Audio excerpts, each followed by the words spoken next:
All right, let's get started again. So good morning, good afternoon, good evening, everyone. I'm Lisa Tan from the National University of Singapore, and I'm very excited to welcome you to our session today, the Stronger Together PDW on grants. I would like to first thank Heather Berry for suggesting this idea, especially since many of us actually would need to apply for grants at some point in our career, and either from the university or perhaps from the broader research community. And today, we're very lucky to have 4 fantastic speakers who have agreed to join us today. They will be sharing their experience from applying for and also reviewing for different grants around the world. And hopefully they will be sharing the basics, best practices, and learnings from their experience. So first, let me introduce our speakers. First, we have Giada Di Stefano from Bocconi University. Giada is currently the Associate Program Chair for the SRF Dissertation Research Program. And if you're a PhD student, I would highly recommend that considering the SRF, as this is a really fantastic opportunity for you to get external funding, help, and plus visibility on your dissertation. And Giada, I think, as well as Kathy, will also be sharing about different aspects of the program, as well as some advice and tips on how you can consider writing a compelling SRF application. And second, our speaker will be Mercedes Delgado from Copenhagen Business School. And Mercedes has won a National Science Foundation research grant for her research on gender gap and among US inventors. So Mercedes will be discussing the SRF and also as the NSF and her experience with that. Next, we have Donal Crilly from London Business School. So Donal has received the contributor grant from the European Research Council. And so Donal will be telling us quite a bit about the grants in Europe and advice and lessons he has learned for us. And last but not least, we have Kenneth from the National University of Singapore. So Kenneth has also won national grants from the Singapore government, and he has extensive experience reviewing for grants from Singapore, Hong Kong, China, as well as the US. So Kenneth will be discussing opportunities for scholars based in Asia, as well as tips and lessons learned for this region. In terms of format, each of our speaker will first speak for about 10 to 12 minutes, and then we'll open the floor to Q&A. So given this is, we hope this session to be very useful, please feel free to ask your questions, either in the chat or use the raise hand option on Zoom so you can ask your questions directly. Okay, so without further ado, let me hand the floor to Giada as our first speaker. Thank you. Thanks a lot, Lisa, and thanks to the division for organizing this event, which I'm very excited to be part of. So today I'm going to talk to you a little bit about a specific grant that I have some experience with.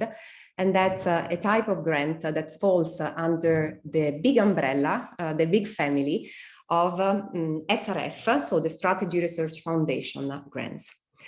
To give you a sense, the Strategy Research Foundation is part of, so this is pretty weird, you see me next to my picture here. Okay, so it's a part of SMS, and the main idea is that to support and advance scholarship in the field of strategic management. There are 3 different programs that fall under this foundation. First of all, the foundation itself has 2 co-chairs. Kati Maritan, who's actually with us today. So she's going to jump in at the end of my presentation to give you a broader perspective on all the grants, and Michael Libeline. And then we have 3 different programs. One is specific for dissertation for students who are in the process of writing their dissertations, and is the program of which I am Associate Program Chair, and Tammy Madsen is the Program Chair. Then there is a program which is called Research in Organizations, whose program chair is Rita Katila. And finally, we have the Research in Strategic Management program, whose newly appointed program chair is Jackson Nickerson. Now, within this context, what I'm going to focus on specifically is the dissertation research program. So let me tell you a little bit more about this. So the SRF Dissertation Research Program is basically a program that calls for proposals to be granted with funds. And these are proposals related to doctoral students' dissertations. They are in the field of management, and they are for students who basically are completing a PhD or equivalent. The ideal target applicant is a doctoral student who is between around 2-3 years away from defending and going on the market. And in terms of the amount of money that is granted, it can be up to $10,000 US. And this money is meant to support research expenses. The idea is that not only we do provide this financial support through the program, but also we provide the support to the students, to what we call the SRF scholars, in a broader way. This means that, for instance, together with Tammy, every year we organize a one-day workshop that takes place during SMS, usually on the Saturday, where we basically give the students opportunity to meet with faculty that are key players in the field of strategic management and give a personalized feedback, career advice to all the scholars. The scholars get to become part of this network of former PhD students who then transition into becoming assistant professors. And clearly, this is also very useful at the time when they go on the market or in future stages of their career. And also we have a dedicated event where we showcase the research of scholars who are in the second year of the program, because this program actually lasts for 2 years. So you stay with us for 2 years. And in your second year, when you're really definitely closer to being done, there is an event during SMS that usually takes place on one of the lunches for the conference, where all the different scholars can showcase their work. We usually use posters, and recently in the last 2 years with the pandemic, we have moved to clearly an online format. The online format is slightly different from the one that used to happen in person, and we hope that I think we are definitely going to go to in person for the fall. Fingers crossed, but this is an example of what we did last year online with the scholars in their first year. So as you can see, basically this somehow mimics what is the structure that we would have in person, but given that we were on Zoom, it's divided into 2 days. So we have a first day with these research mentor sessions in which we basically had 5 strategic management scholars who went through papers written by our SRF scholars, and we're sitting with them in one-to-one sessions, small sessions of like 3 people in total, giving feedback for an extensive amount of time, specifically on papers and specifically on the big questions that the students had on their papers. And then there is a second part of the program where we actually put together another panel of scholars to give advice on job market, career development, developing a research pipeline, etc., etc. We usually tend to do so with journal editors so that people can also get a perspective on the process of publishing in strategy. And there is a third part of the workshop, which is related to somehow helping us connect students of previous cohorts with students of the current cohort.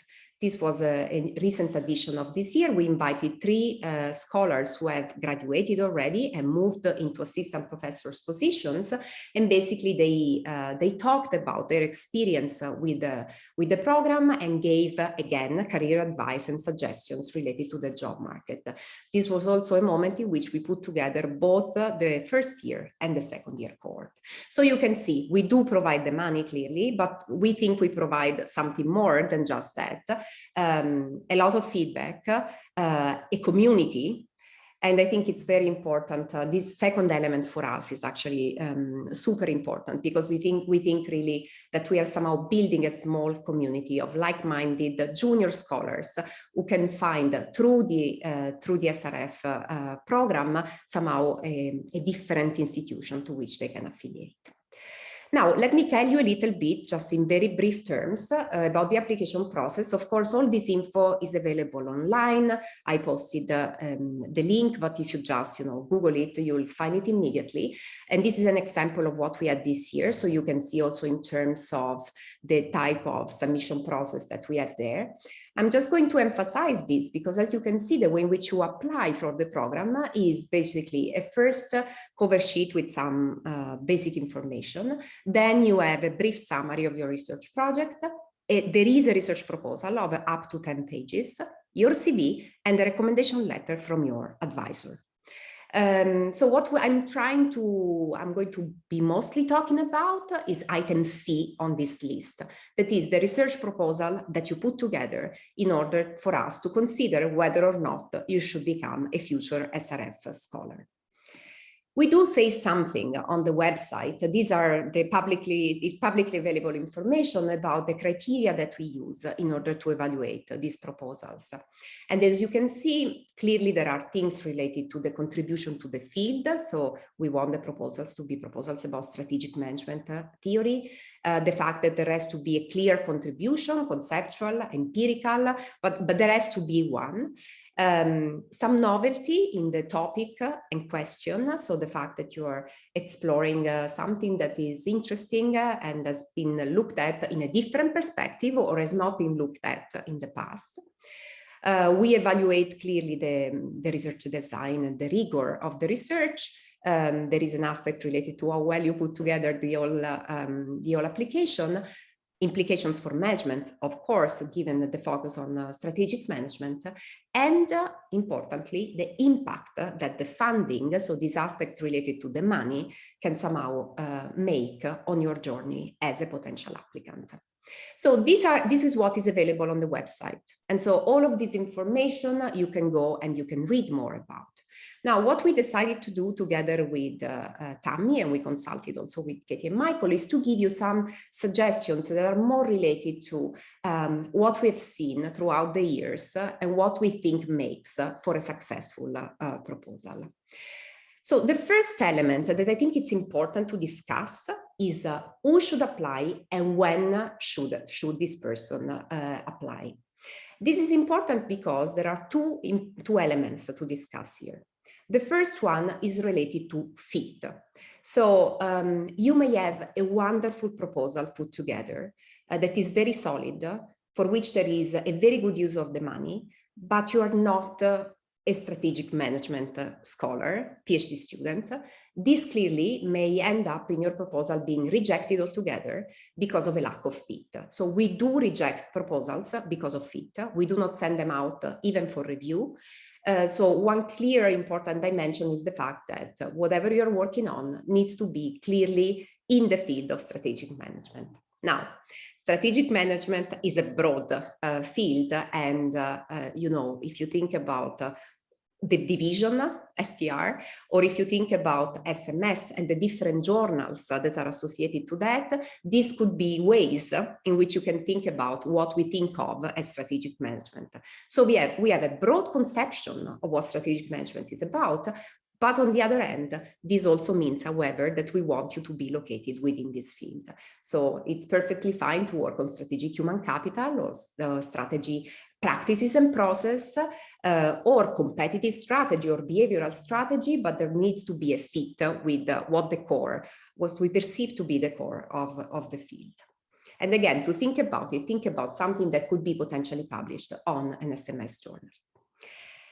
Also, there is the question of when should you apply, right? And so we have seen a tendency over the years for students to wait until they have a very refined research proposal closer to the phase in which they are going to defend it in order to have an higher chance to get the grant based on the fact that the research is solid and clearly more advanced. Our goal, however, is to spot for projects that have potential, projects where we think that a lot of work still needs to be done, And our grant and our guidance can somehow help you get into a place where the proposal and your dissertation, your papers are going to be more refined, but there needs to be this room. So ideally for us, this means that in most programs, you can think of students in their second or third year as the ideal applicants. We don't want people who are too late in the program to actually be able to benefit from the grant and from the support. So this is not a prize that you get in order for you to be able to say my dissertation is super good. It should be as somehow a bet we make on your work in order to be able to get to the potential that we see in it. About the grant, so the money that is associated to it. So we actually, as you saw in the formal guidelines, we explicitly mentioned this idea that the money, we want to understand how you're going to use the money that we are going to grant you. And this is important because clearly what we want to see is the fact that you actually need the money. And you need the money not in the sense that this is something that your department or your PhD program cannot give you.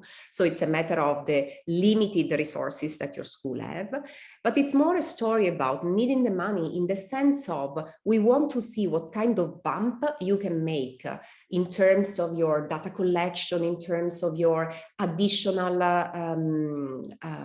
interviews or field work, something that is really material and can make the difference for your project because of the actual associated value that is generated for you. This is important, and it's one of the criteria that we explicitly ask to reviewers, because actually all the proposals are peer reviewed blindly by two scholars in strategic management. So we ask them to make an assessment also about this. So it's a crucial element.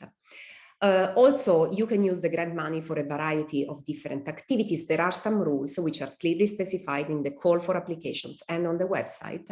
But what we care about is really that you think about activities that add value. How to write the proposal?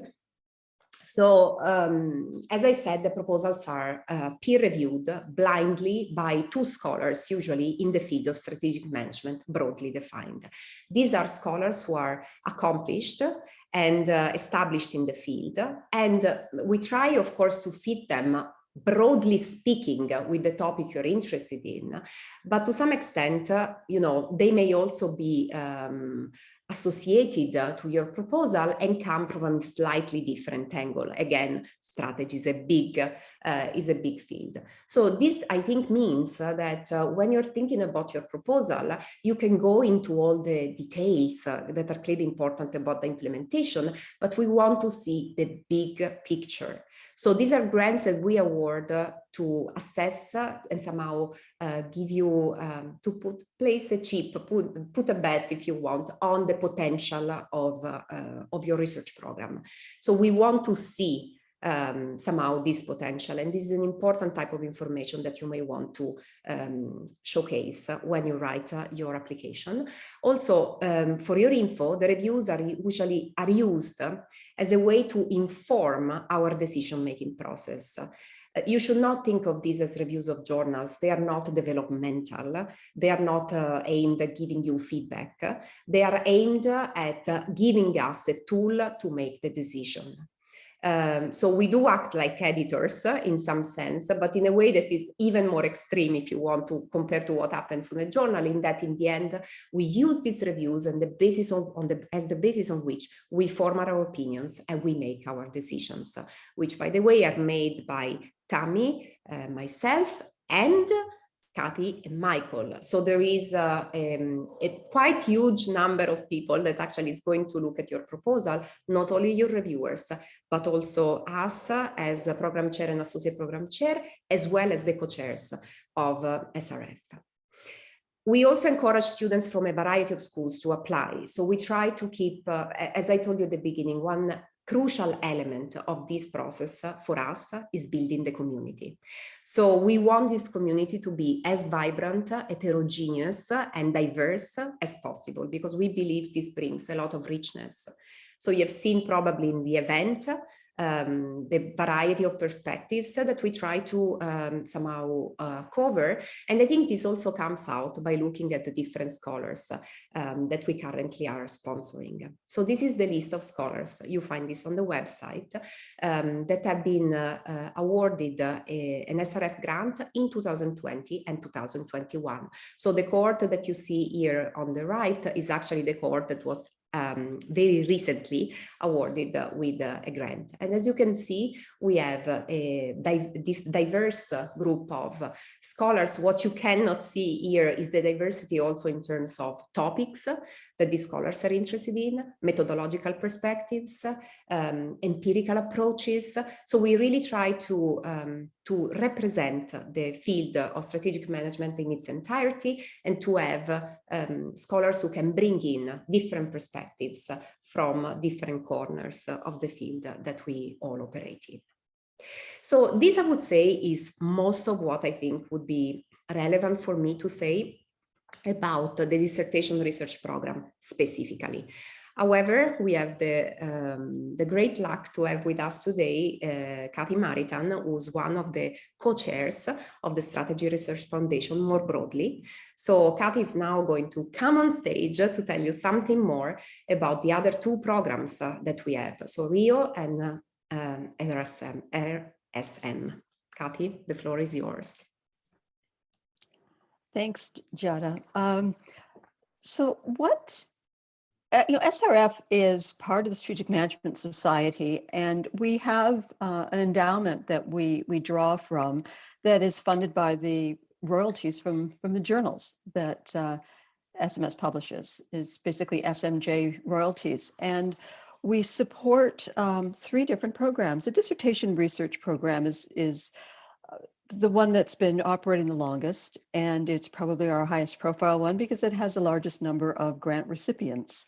As Giada was just showing you, we've been awarding anywhere from about 10 to as many as 15 grants in a given year.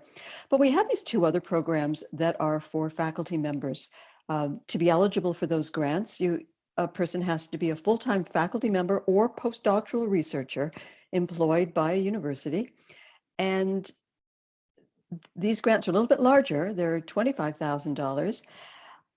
And they are, both these programs are focused to encourage particular types of research. Unlike the dissertation grant program, which is anything in the area of strategy that's going to contribute to the field, we are targeting faculty research that is aimed at certain types of contributions. We have the Research and Organizations program, and that is one in which the applicant, the investigator, partners with an organization, and they're studying something about strategy in that organization. So they have to bring on board an organization. It can be a company, it could be a nonprofit, some sort of an organization that is the subject of the study. And we require that a manager from that organization be on board as a co-investigator on the grant.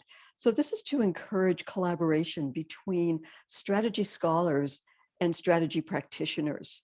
And they're going to be co-producing research. And it's to encourage folks to get out in the field, talk to managers, study what is going on in an organization. So that program has a very particular requirement, as we'd like to encourage more research of that type. Rita Katila is the director of that particular program. She's been doing this for us for a while, and she's very experienced with field research. So she then recruits a great group of scholars who have experience with field research to do the peer evaluation of that. So a slightly different pool of folks will be evaluating those proposals because they understand what makes really good research in the field. The other program we have is called Research and Strategic Management. I know that sounds like a very generic title. It's actually meant to be generic, but within the name of that broad name of the program, there's a theme. We ask for proposals that address a particular theme. The current theme is, I have to get the wording correct here, competitive advantage in the 21st century. So this was the theme for the proposals that were submitted for the fall 2021 deadline. All of our programs have an October 1 deadline. We make decisions between October and the end of the calendar year, and the funds then become available in January for a 2-year period. That's common to all our grants. So we just launched this new theme, competitive advantage in the 21st century. It's encouraging people to take a look at the whole idea of competitive advantage. How do we assess performance? How do we assess superiority? Is it relevant? Do we look at it differently now than when a lot of the seminal work on the topic was done? So it's a focused theme, but it's also a very broad one that can accommodate work on with a lot of different theories, a lot of different sort of focus of investigation. And it's just to encourage this sort of revisiting of this classic topic. That's going to be the theme for 2022 as well. So each of these themes we have for 2 years. The theme that preceded this for the prior 2 years, the prior 2 cycles, was how do managers shape strategy, actions, and decisions. So it's very much focused on the actions of managers to do something with strategy. Here we're looking more at this concept of competitive advantage. For 2023-24, for those 2 cycles, we'll have another theme. So the Research and Strategic Management Program, it's a faculty grant, is to encourage research that addresses a fairly broadly defined theme that we think is really important to the strategy conversation. And it is for faculty members and postdocs. Research in organizations, again, faculty members and postdocs. And it's for research that gets the researcher out in the field collaborating with an organization. So in a nutshell, that's what those two programs are about. Great. Thank you so much, Kathy and Giada, for the very comprehensive review of the different SRF programs, and Giada, especially for your tips and insider tips. I'm sure our PhD candidates will find your tips to be very helpful as they prepare for the application. So next, we will have Mercedes, who will be telling us about her experience with NSF.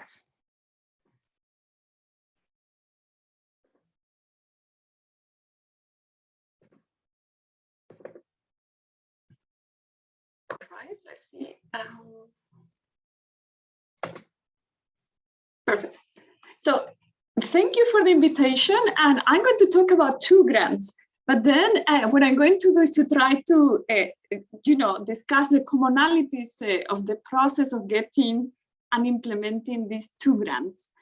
And I have to say, I was preparing this morning. I wasn't quite sure where to start, but then I realized this is a fantastic opportunity to also say thank you to the amazing team of people I have worked with each of these grants. You'll see a picture of them later on.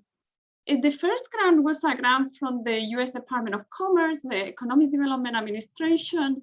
It was a 4-year grant. Michael Porter was the PI. There in that grant, I was one of the lead researchers together with Scott Stern. This was a huge project. It's a $4 million grant. And they were very clear that in addition to research, they wanted a tool. They wanted a software tool that many practitioners could use, all right? And as a result of that, we developed a whole tool and website that you can use today. It's called the US Cluster Mapping Project, Mapping a Nation of Regional Clusters. Then the other, I need to take a little bit, you always need to take a little bit of a break between 2 grants because they require a lot of work, right? And my most recent grant, it's a grant from the National Science Foundation. And in particular, that within the National Science Foundation, there is a group, it's called the Science of Science and Innovation Policy, that fits well with my research and will fit well probably with many of your research. And there now I'm the co-PI together with Fiona Murray on a project called Mapping the Inventor Gender Gap, analyzing regional and organization variation in the inclusivity of the innovation economy. A little bit of a big title there. And one fantastic thing about the NSF is that they have a lot of public information about the different programs they have, the different grants, but also you can access each of our grants, how we describe them. So if you try to find this grant, you'll see the abstract. the executive summary, how are we presenting the research question, and that could be informative as you're thinking about writing your own grant applications. Well, before I give you some of the learnings, I wanted to at least say two things about each of these grants. The first one was trying to, we know that clusters matter. Michael Porter, the PI, has a lot of research about that. I have research about that. But the government, the Economic Development Administration, they wanted to know how to measure them. Can you develop a software, an algorithm where we can really identify all the regional clusters in the US? Apparel, biopharma, aerospace. What is every city, every location in the US good at? What economic activities benefit from being collocated? So you can see that the questions are big questions. And, we were very excited. I was very excited to be in this challenge. And I'll tell you a little bit. You probably know we developed successfully the website. We need to validate the research. So basically that means that you will have to publish some of your core methodology and findings in a top academic journal, because that's the best way to showcase that your research is validated and can be impactful. All right. The other grant, just to give you an idea now, is they have some commonalities because there is a common researcher here. But this one is about the inventor gender gap, and understanding the variation across locations, across different type of firms, across different top inventors in the inclusivity in the way they create patent teams. So the definition of an inventor is a patentee. And also a big project, and they were trying to explain that variation. So what's the role of universities and their faculty advisors, for example, in training STEM PhD students to become new inventors? What's the role of firms? What is the role of geographical friction? So you can see we tackle a number of questions. All right, so that's a little bit to give you a flavor of what are these grants about. And then what I'm going to try to do to reflect a little bit on some learnings. One is about the team. The other one, when you do a grant application, thinking a little bit about the content. And then what will be the ideal success outcomes from a grant? All right, and then any questions and answers, later on when we have a dialogue. All right, so the team is key. We say the same thing in entrepreneurship, right? The team is a big part of any of these grants.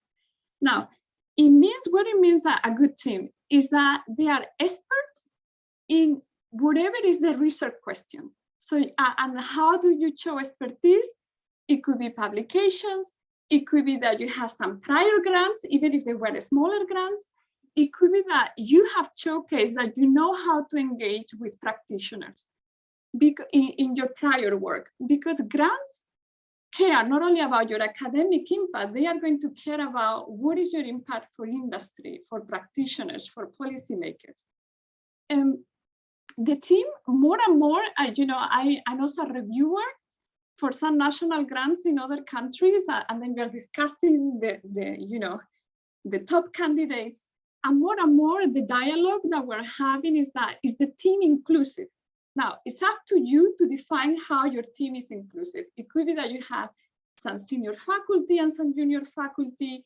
It could be gender inclusivity. It could be some ethnicity, age, many things. But you have to make an effort to communicate that you have a team of experts that's not only very good, but it's also an inclusive one, right? As part of your grant application, you will mention that you're going to train. This is something, by the way, the NSF care a lot about, is that in the process of developing your grant, you're going to be training some graduate students, MBAs, PhDs. So they want to see not only that it's great, the faculty is doing the work, but they're training the next generation of researchers. So that's also need to be communicated somehow in your application. Now, whoever is in your team, you need to enjoy working with them, because this is a lot of work. Okay, so you enjoy, probably you have worked with them before, and it's just key, work ethic.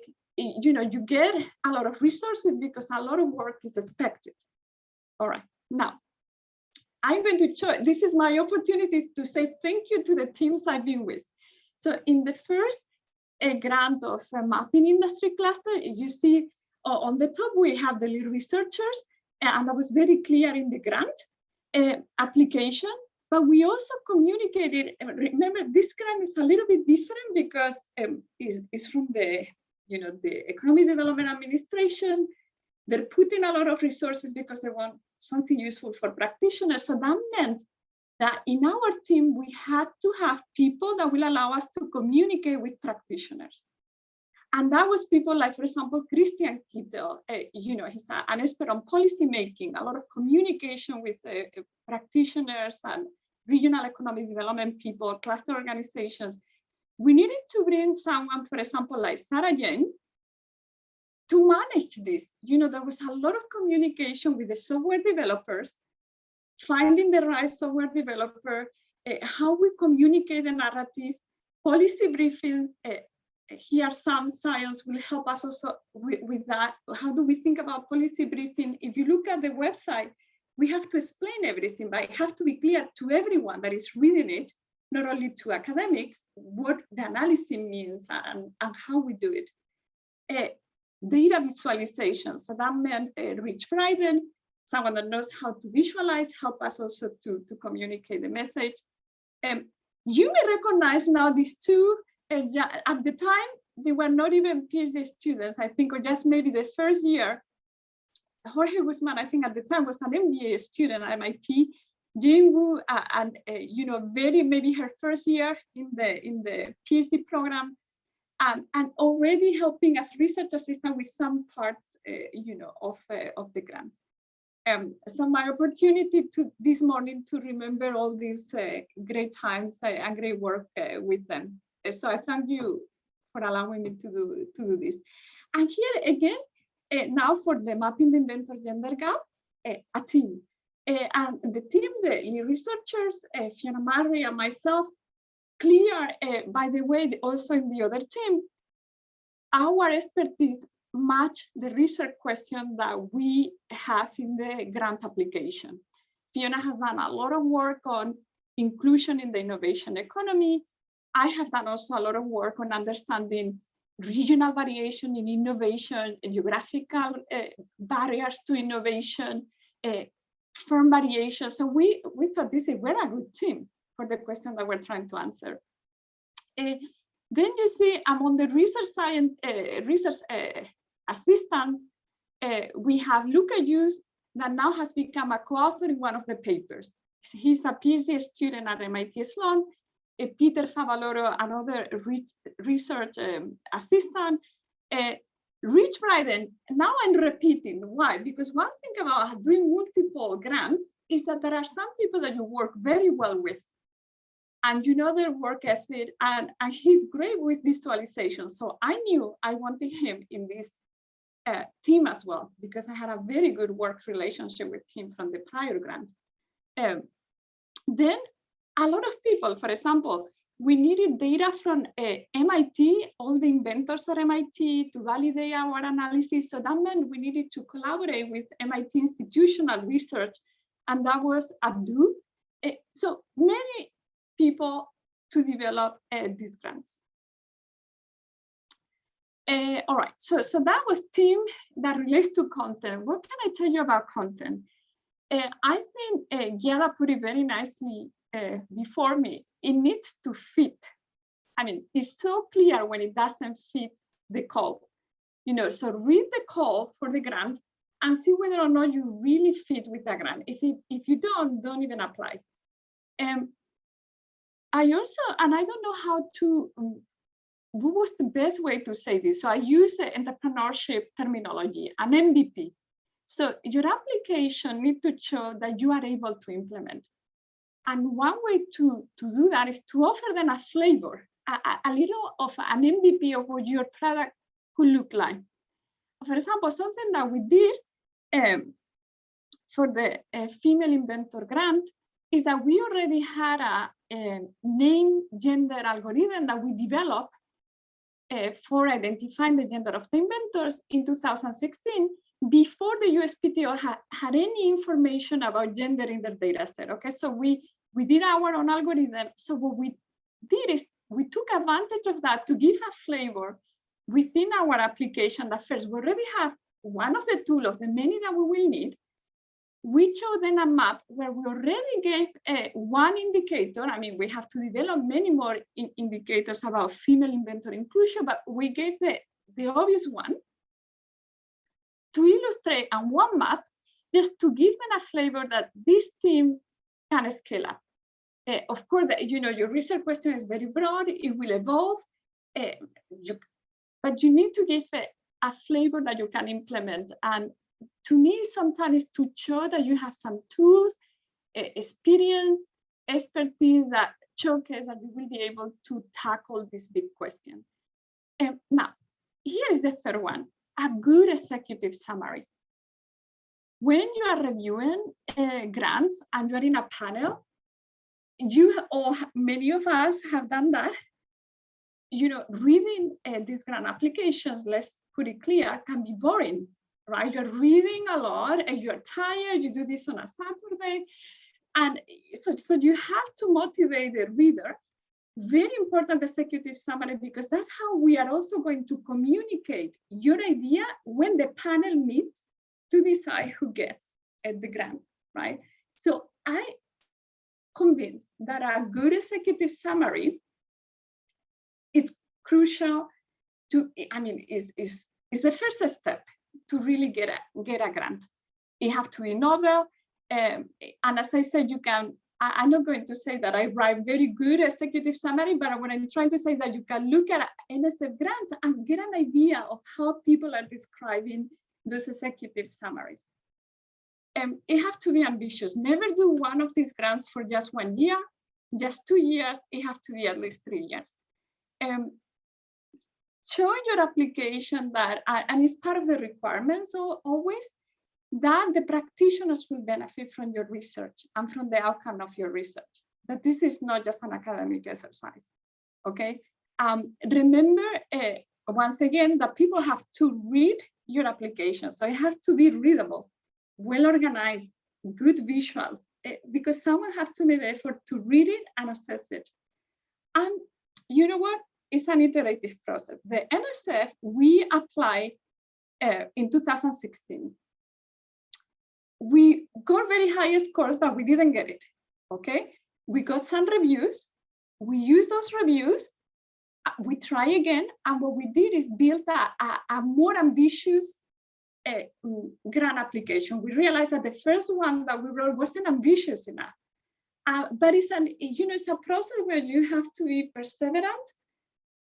You have to keep trying, make iterative process, make it better. So we got rejected in 2016. By 2018, we got a grant, okay? All right, so imagine you do all this work, you get your grant. So what is the ideal outcome of getting this grant after all the effort?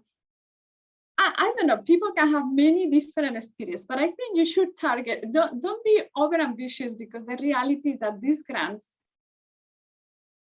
require a lot of work, and a lot of the output is not going to be academic output. It's going to be output for practitioners, because this is why you ask for the grant. So I would say your target should be one top publication. Now it's going to be super impactful. It's going to be in a top journal, but it's going to be one. If you can do more, great. But I would say one is a very good outcome that is going to validate your research. But then you're going to have many other outcomes. Policy briefings.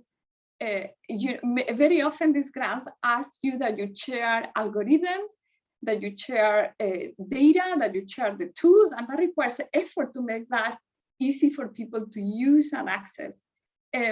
White papers, framework papers, that's going to be part of the expected outcome of these grants.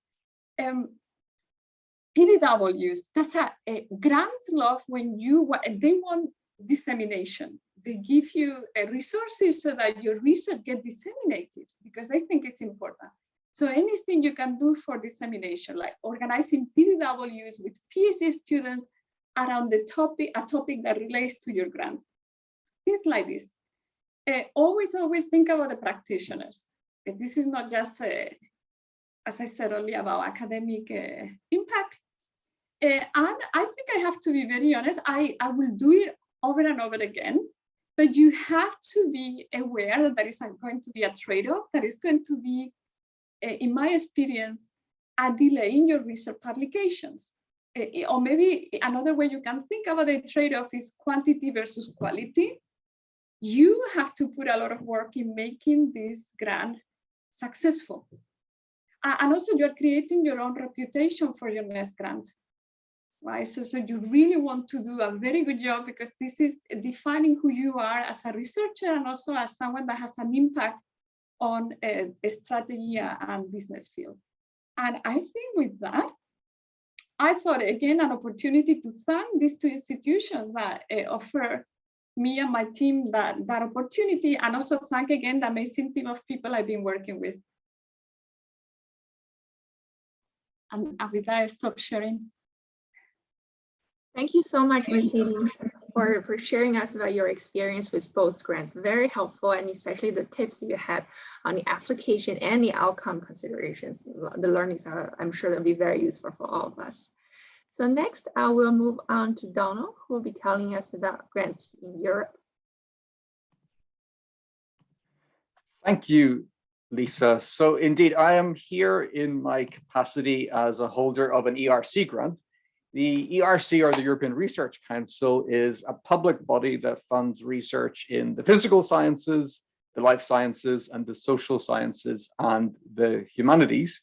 My grant is a 3-year grant from 2019, so it's ending in about 6 months, and it is for the sum of just over 800,000 euros, so that's about $1 million.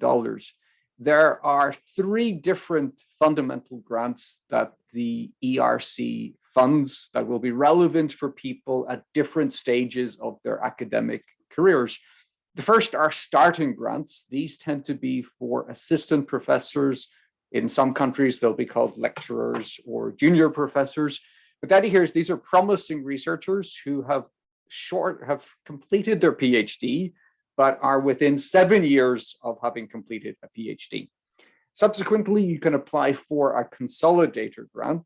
Consolidator grants tend to be for people who are post-tenure, so between 7 and 15 years after having completed a PhD.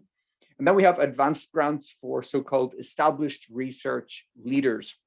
The grant that I have is a consolidator grant. I didn't apply for a starting grant, but I could have. You can apply, you can be awarded a starting grant.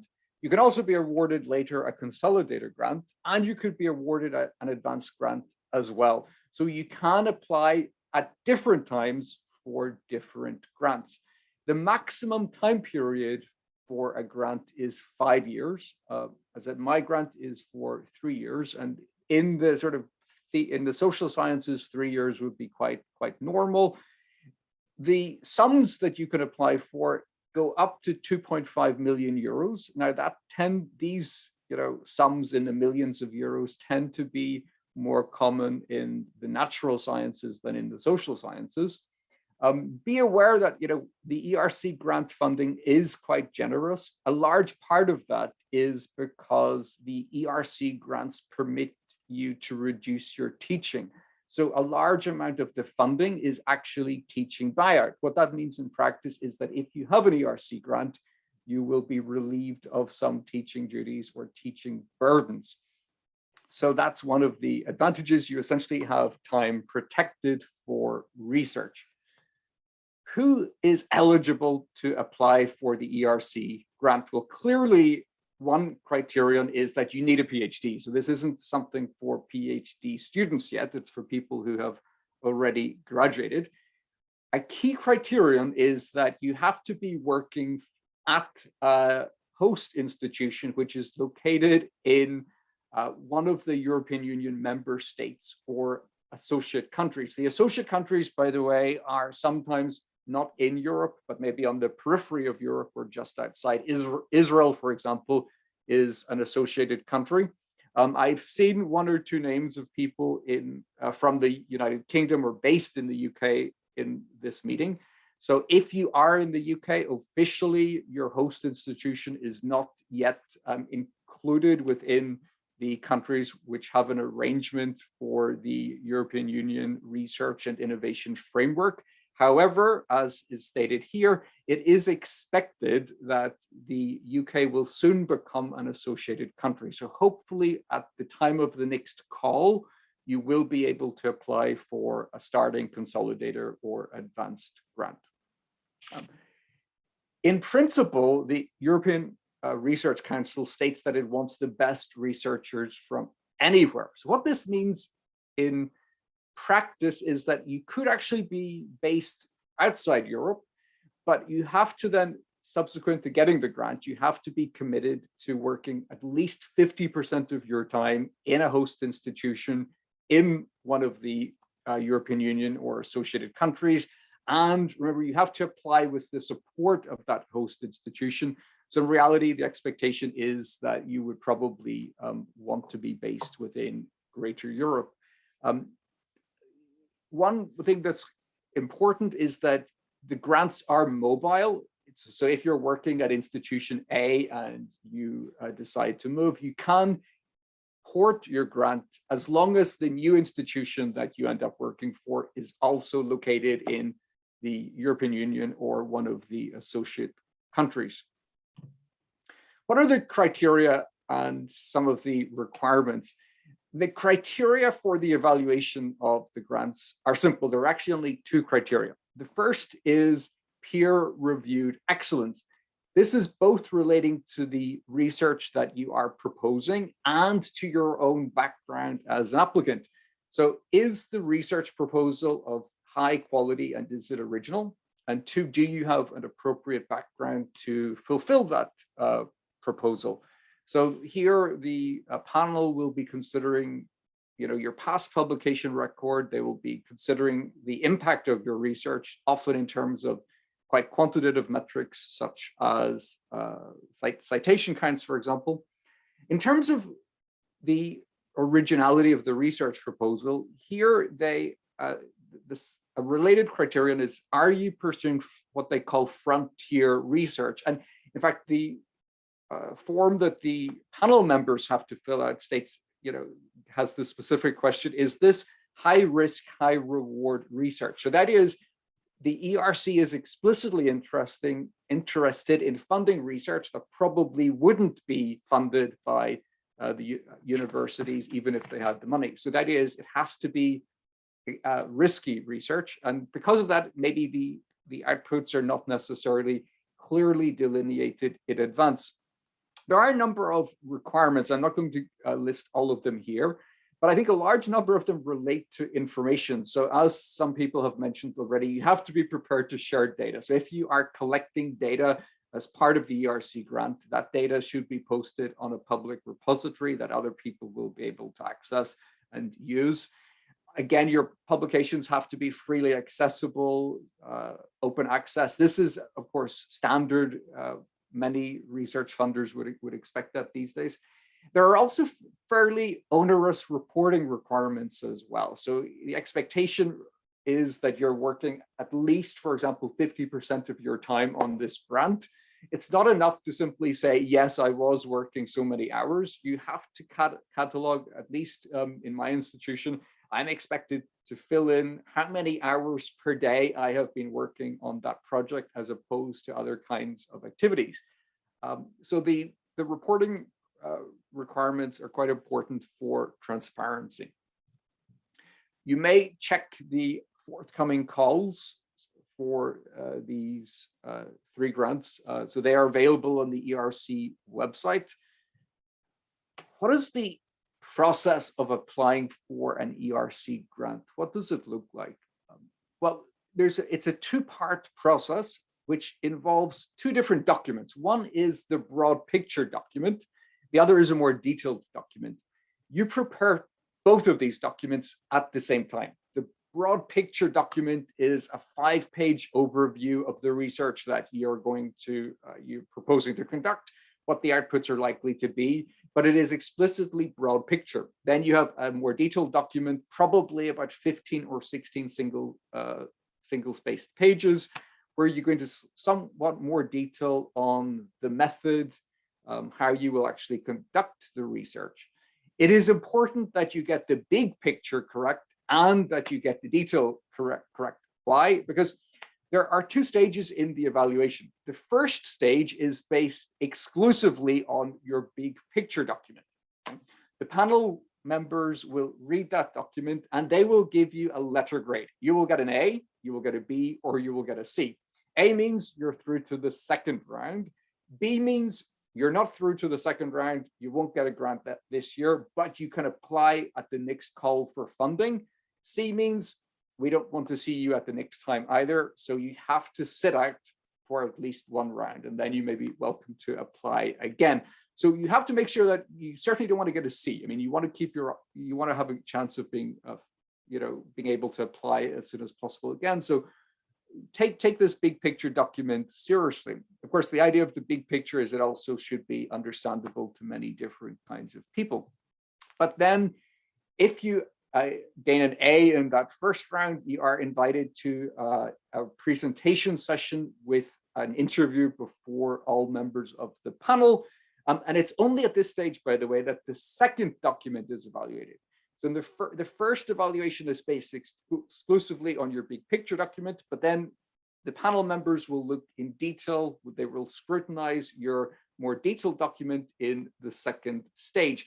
The panel interview, maybe nowadays, because I guess people have moved online, it's different. When I was at this interview, the presentation was very strictly timed, and there are a number then of questions from people from the panel, and I will explain later what the panel actually looks like, because I think that's critical to getting an ERC grant, that you understand the composition of that panel.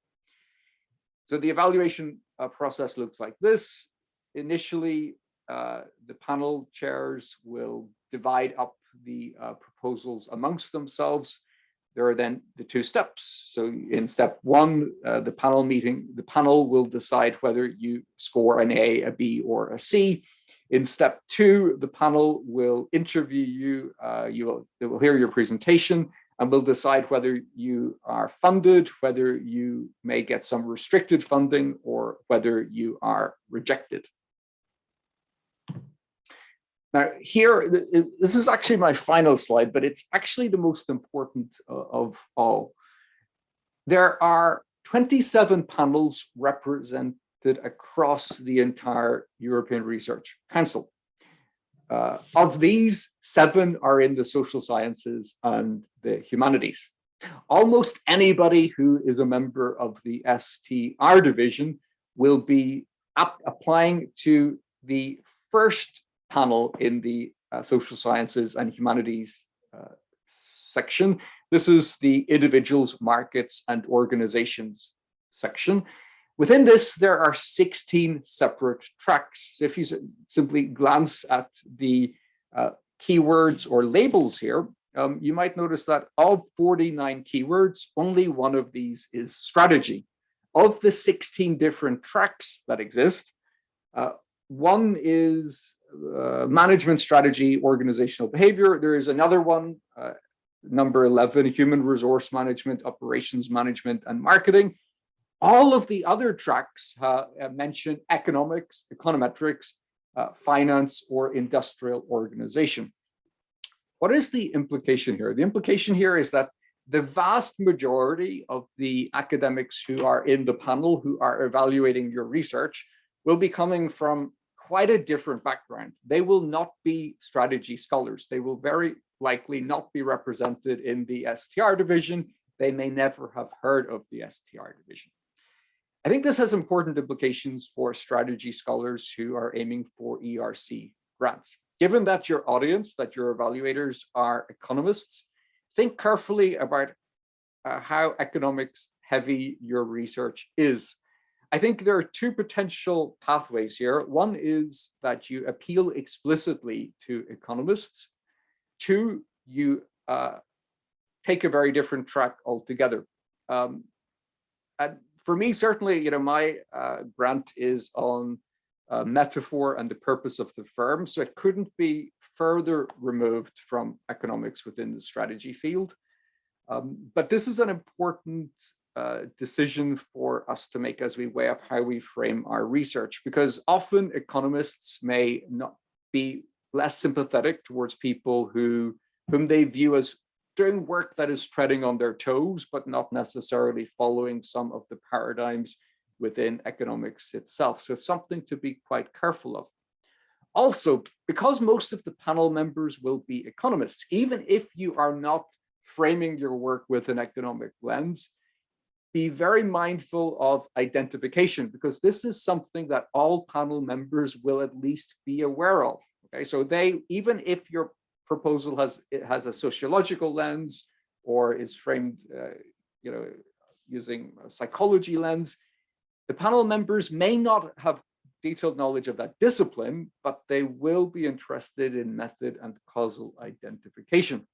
So be very careful when you are thinking about your method that you are able to at least articulate whether you have an approach to causal identification or what maybe some of the limitations of your work actually are.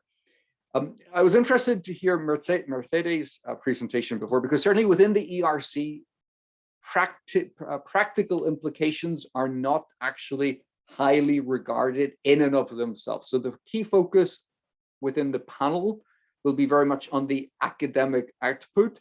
Now, hopefully the academic output will lead to some societal benefits or practitioner applications, but they are not weighted as part of the evaluation process in and of itself. Some of the work that I'm doing on my grant is probably going to be published in the main management journals, but some may be published in linguistics journals. So this is just emphasizing that actually, this can be work that is quite far removed from the world of management practice. I've only applied for the ERC grant once, but one of the great things that we have at London Business School is we have mock panels. So before presenting my work to the panel in Brussels, I presented to a mock panel of London Business School faculty, and I also sit on mock panels of LBS faculty, and I think that's critical. So if you have, received positive feedback and you are invited to an interview before a panel, I really encourage you to have a mock panel with colleagues who will ask not so friendly questions. This is the best preparation that you could get. And I think this is also then a useful forum for being aware of that. So on that note, let me finish and pass back to Lisa. Thank you so much, Donal, for the very comprehensive and detailed overview of the ERC. I certainly learned quite a lot about the different stages, the criteria, and the tips that you shared at the end are very, very helpful. And perhaps if I might comment, one common theme I'm hearing, at least from the presentation I heard so far, is that kind of your ability to demonstrate, your ability to demonstrate your execution of the ideas seem to be very important, as well as the communication of your ideas seem to be very important as well. So lastly, we have Kenneth Huang from NUS, and he'll be telling us about grants in Asia. Thanks very much for the invitation. Can you see my screen and hear me okay? Yep, okay, great. It's a great pleasure to be here. Today I will focus on discussing about some of my grant application experience, especially for grants in Singapore, and also as a reviewer for grants in Singapore, Hong Kong, as well as in China. And also I have been invited as a reviewer for NSF, so I will have one slide on the US NSF grant as well. So where to find them and what to look out for. Okay, so I have a couple of, so that you know where I'm coming from, I have a couple of recent grants. One is from the Singapore government, the National Research Foundation. So the reason why it's such a big amount is because it's actually a joint collaboration with the faculty in engineering and science. So I will talk about this a little bit later on in terms of interdisciplinary grants, and this is also one of the reasons why a grant can be, this is for 5 years and potentially can be extended to 5.5 or 6 years. But it's again, joined with faculty, in engineering and science. So they actually spend a lot on equipment and so on. But here I'm, responsible for one of the key thrusts in the grant, which is on, better business in, energy sustainability and, business models, innovations. Okay. So this is also an opportunity for those who are in universities with engineering and technology faculty who want to collaborate, right? So this is one opportunity. The other one is very squarely in the Social Science Research Council. This is again under, I think, MOE in Singapore Ministry of Education. So this is again with a few faculty in business school, about $1.7 million, 3.5 years. Okay. I'm also holding a few at different times, not all together, because it does take time, as the panelists say, 1 year to 3 years smaller grant, 10K, 8K, and so on. And I've been reviewing for, grant. This is how I kind of, build up, some of the network and understand how grant applications are done, and so on for Singapore and Hong Kong. And as I said, I've been invited for NSF grant review.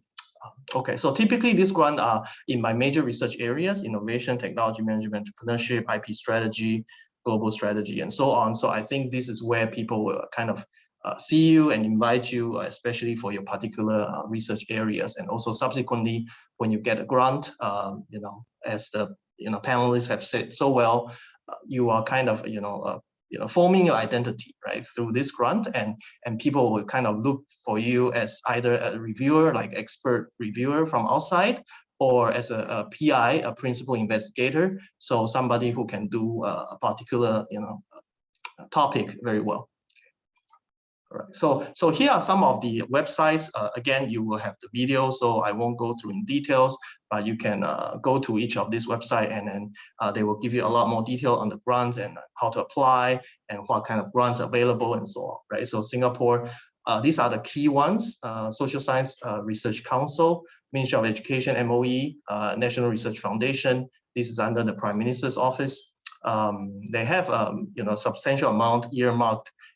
Every 5 years, they do a road mapping, and then some of that will be for social science scholars and management scholars and strategy scholars like us. Okay, but like Donal was saying, a lot of them will be economists or social scientists, right?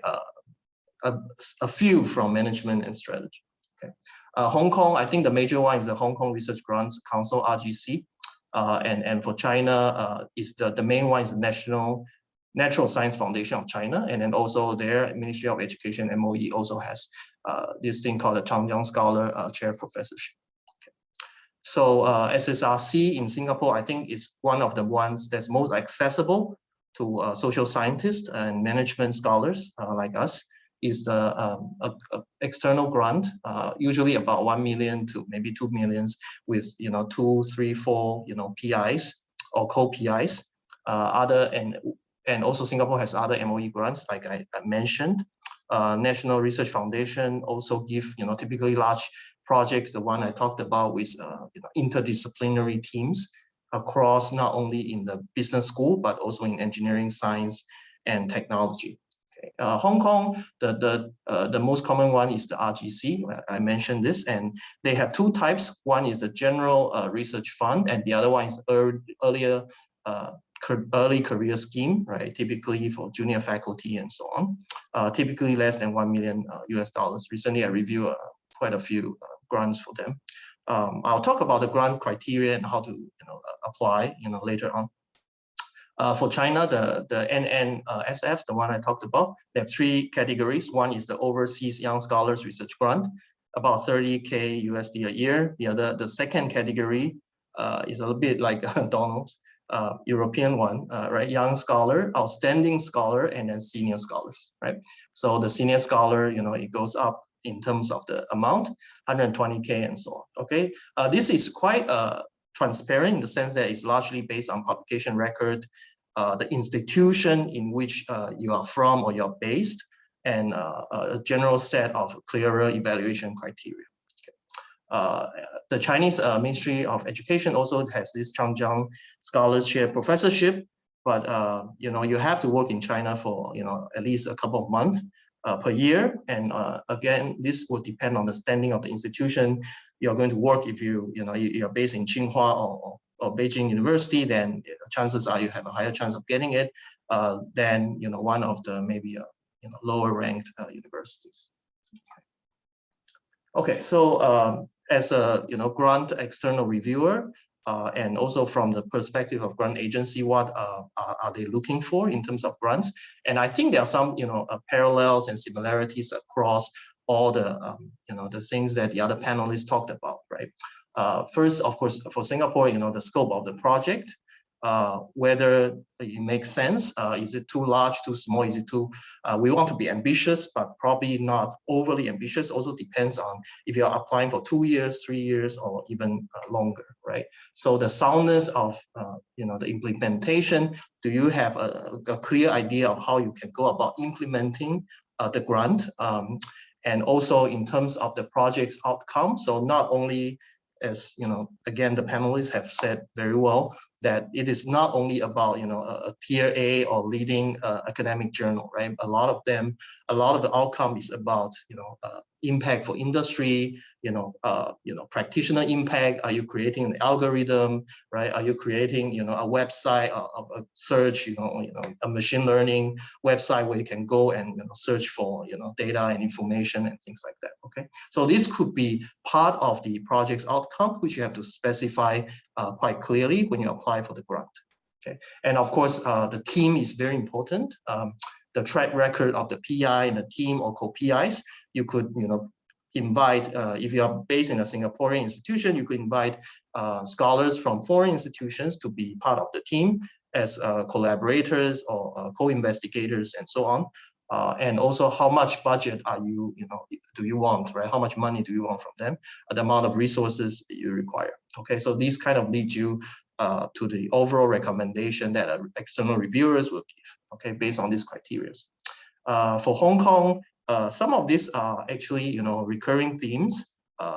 Again, scholarly, scientific merit of the proposal, qualification of the PI, right? Very similar, right? Track record of the PI and the teams, originality of the proposal, and then also, if you're proposing a 1 year or 2 year grant, can you actually feasibly achieve that, right? Within the scope or the year that you're proposing, okay, that you want to finish the grant. Okay, so feasibility within the time scale of the proposal. Okay, and the relevance of proposals to the needs, right?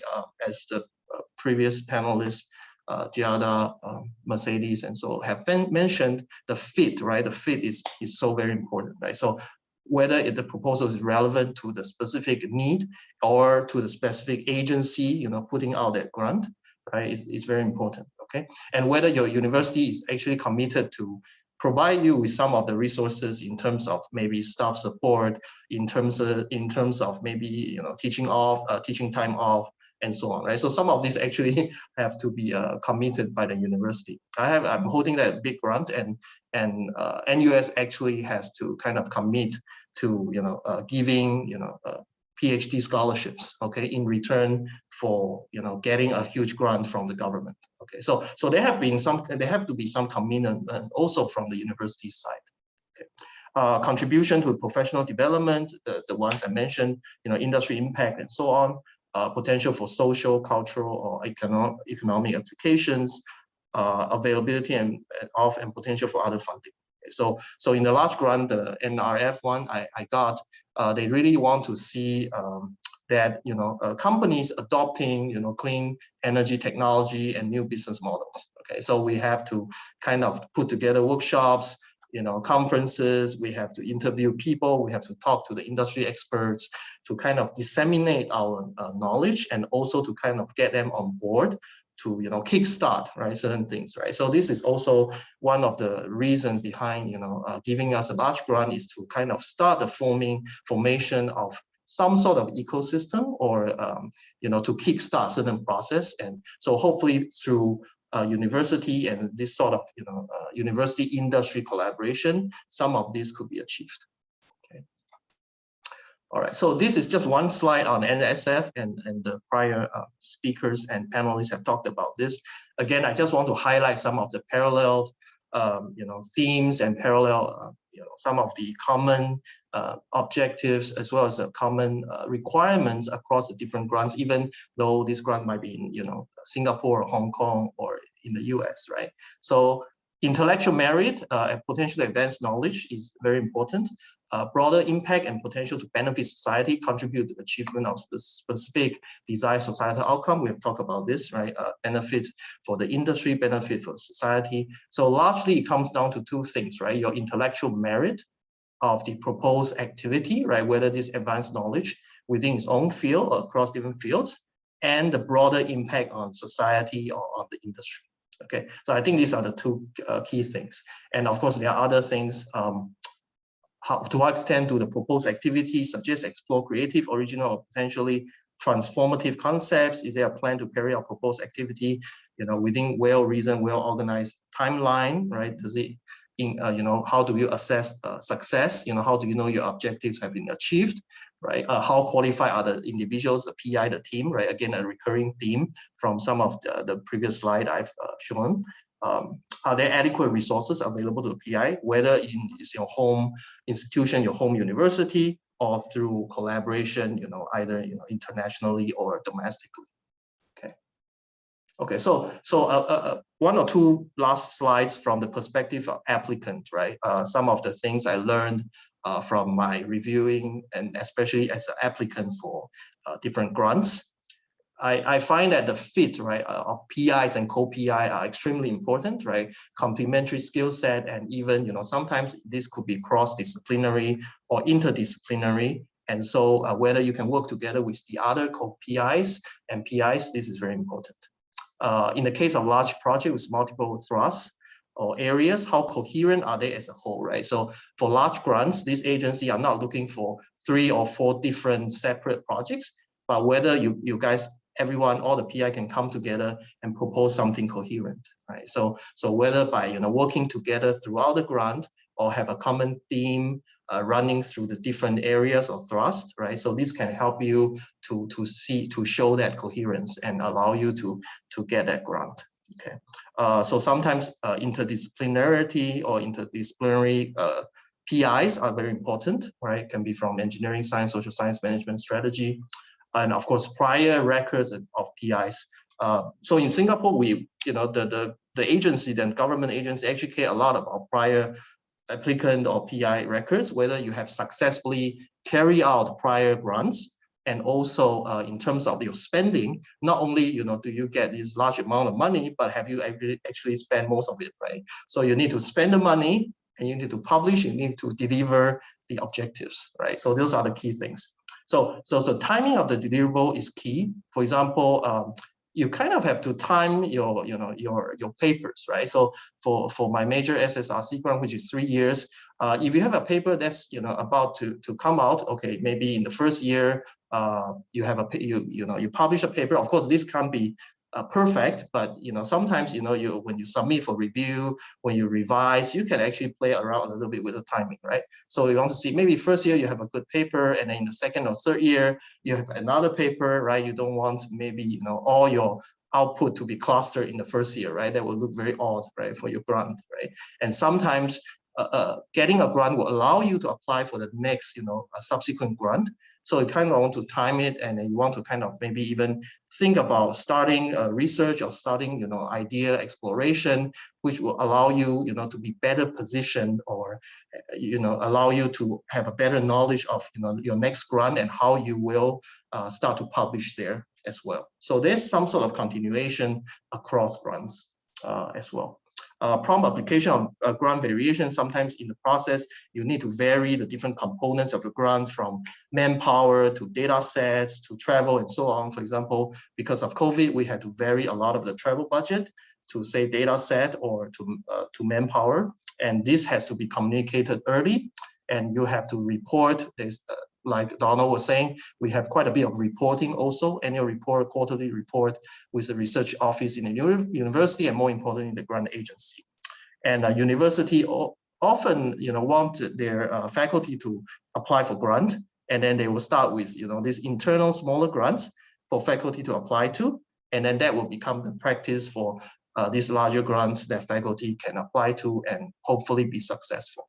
Okay, just one last slide on the takeaway, which is, sometimes it can be daunting, especially for junior scholar or even, late stage PhD students for the first 1 or 2 times. But, practice makes perfect. Keep trying and learn. Do not be afraid of rejection, right? This was echoed also in the previous panelist.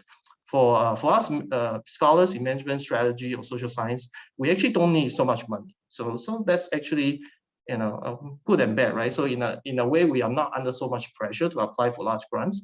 However, I think in general, it would be good to develop the capability to think about the kind of grant to apply. Hence, we are having this workshop, right, for STR, and to how do we write good grant application, and hopefully in time to come we could secure reasonably large external grants, right? Because I think I see a trend of university increasingly paying attention to grants, even for tenure and promotion. Probably not so prevalent at this stage, but as pressure rises, this grant can actually become part of the university's key performance indicators, because they help to support training of PhD, postdoc, graduate, undergraduate students even, and then also help to fund a number of research related activities of the university, right? So increasingly university are paying more attention to the grant. And of course, I think holding the grant could allow you to make a greater impact beyond tier A papers or journal publications, but more broadly on society and practice, and it goes just beyond paper, and hopefully even making impact to the industry, right?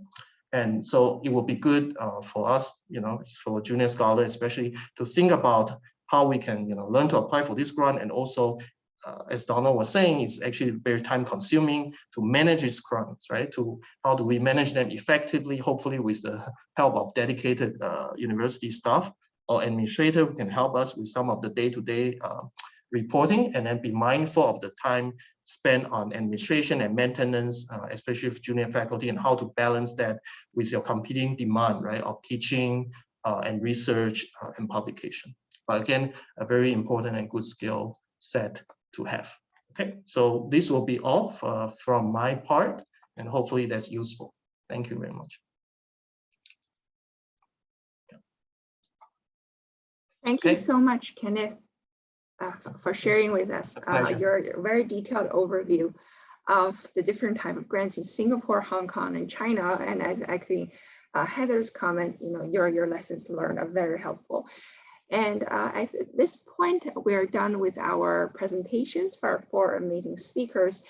And I'm hearing a lot of commonalities that seem to have emerged across the 5 different presentations, especially things about importance of fit, right, your ability to implement the research, their originality, and especially teams is very important. That seems to be a theme that's emerging. And also, I think there are some trade-offs that we heard as well, especially thinking about the time that's required to undertake these major grants, and the time not only in the application process, but also in the documentation and follow-up work. So now I'd like to open our floor to Q&A, and my apologies that we're a little bit less time for that than we had originally expected, but I think the panelists were really fantastic. So if you have any questions now, I think perhaps you can just raise your hand or unmute yourself to ask your questions directly. So it looks like Aldana has a question, but she's not able to ask it. Do you want to do that, Lisa? I can jump in. I'm just, hello everyone. Thank you so much for a great set of presentations. It was super interesting. So I just had a quick question to Mercedes. You showed us that there's this very kind of high requirement for all kinds of other outputs for some of these grants that you presented. And so I wonder whether you would think that these grants are somewhat less amenable, especially to be led or if they require high involvement of an early career scholar, they may be somewhat less attractive. So I wonder what you think about that. Thanks so much. Thank you. Great question. So I think it's actually a very useful skills for any scholar in business schools and a strategy to be able to communicate with practitioners, and that can be firms and that can be policymakers. So I think more and more, actually that's commonality. So I don't want you to feel that this is going to be overwhelming. I have to all the time think about a policy briefing, but at least you should be able to write one policy briefing. And by the way, that's something that now I do in my other papers as well. So what I have discovered that in order to disseminate my research, whether or not it's based on a grant, writing a policy briefing can be very helpful.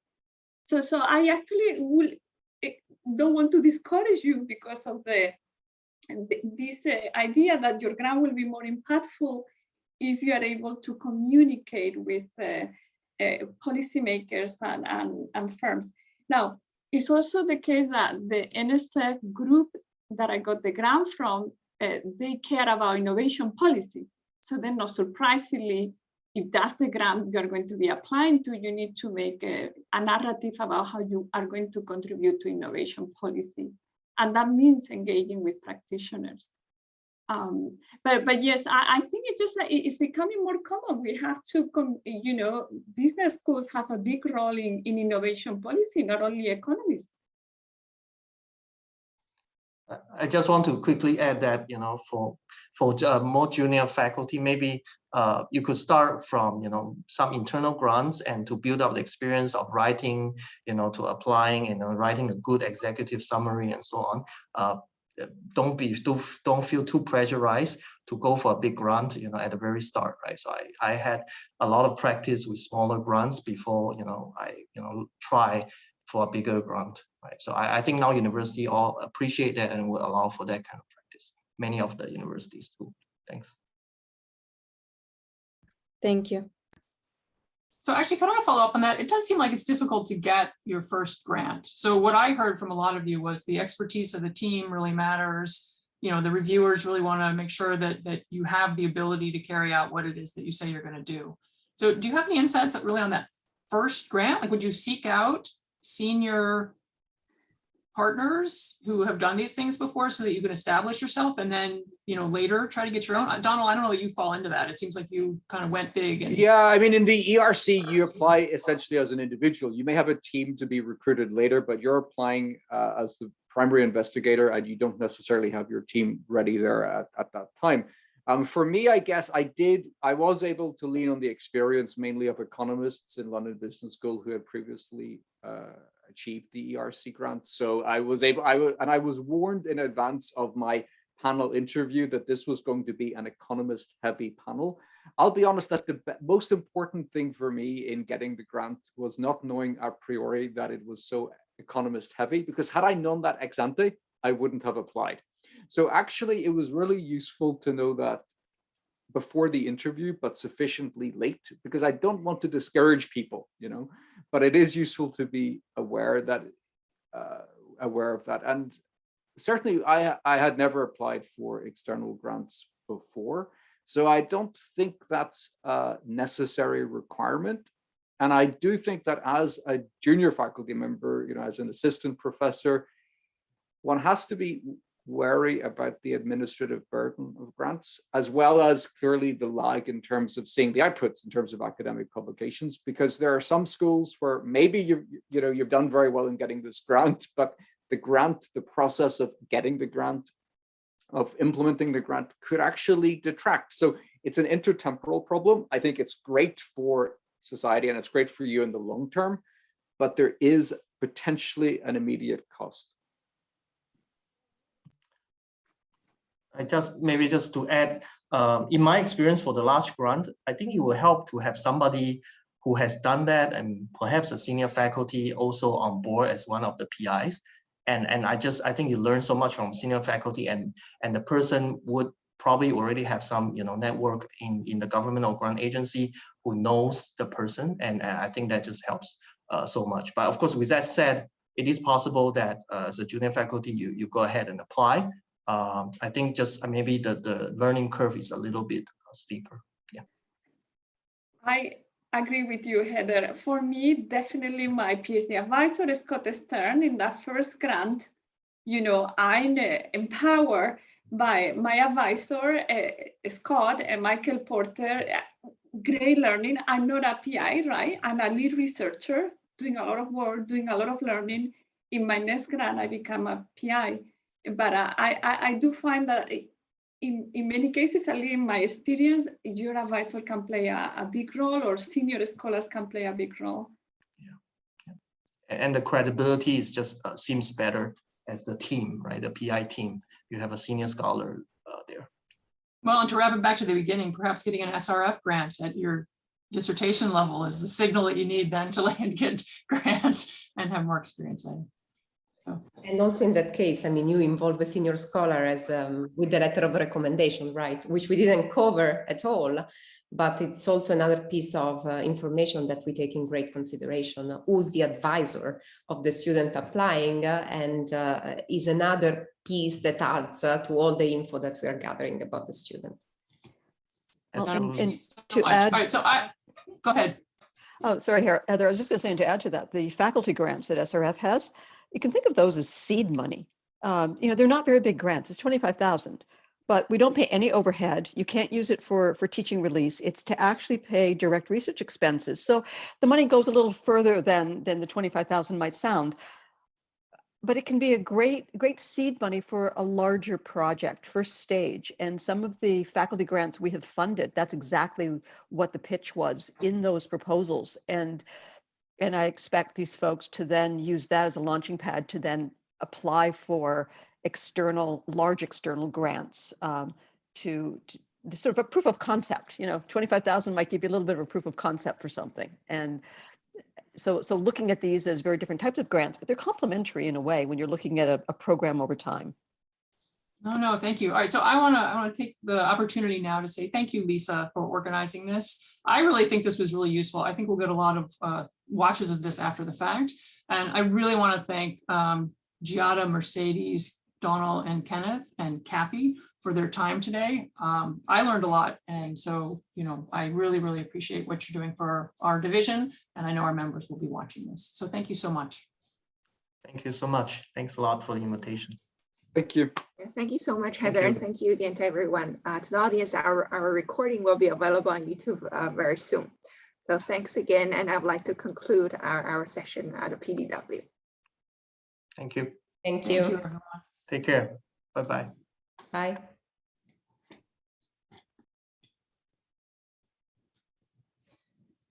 All right, Lisa, thank you so much. I think you